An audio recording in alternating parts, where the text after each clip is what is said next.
John 10:24. Circum dederunt ergo eum Iudai, et dicebant ei, quosque animam nostram tollis, si tu es Christus, dic nobis param. Therefore the Jews surrounded him, and they were saying to him, how long, or up to what point, will you hold our life or our breath? We'll get into that in a second. If you are the Christ, tell us plainly, or tell us openly. We have two verbs in our opening line, one perfect and one is imperfect. This really shouldn't bother us. We do exactly the same thing in storytelling. We'll use the simple past tense to set the stage, and then we'll use the imperfect to discuss the things that are happening in the scene, so to speak. So, they surrounded him, and then after they had surrounded him, that is, the Jews had surrounded him, they were saying to him everything that follows. What we have in the quotations itself is rather interesting as well.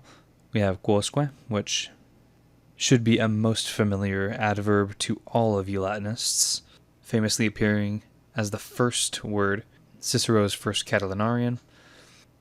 But as a little refresher, it does mean up to what point, or how long, in an interrogative sense. When not interrogative, it tends to mean up to which point, or up to what extent. What is most interesting in this quotation, though, is animam nostram tollis.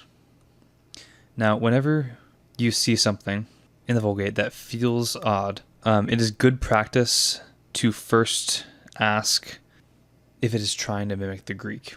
Most oddities in the Vulgate can be answered in this way, and this is one of them. One may notice the translator's choice to use anima instead of animus to communicate tem psychein in Greek. So what do we do with this, really? Anima historically is more referring to air being breathed in, and by analogy, whatever has breath is something that's alive and has a soul.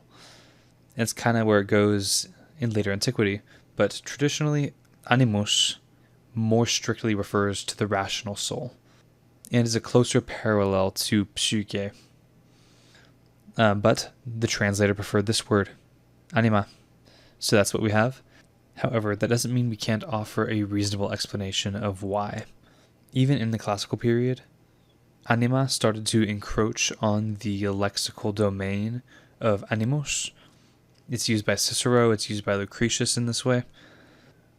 So this is something that starts very early on, but as time progresses, anima is more and more favored.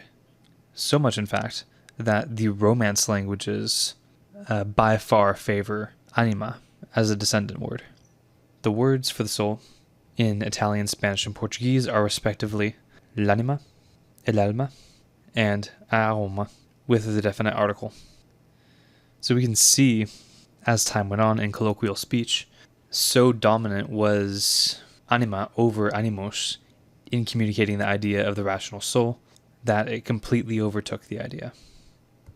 Therefore, this use of anima nostram may be a perfectly classical use, or it may be a very innovative use.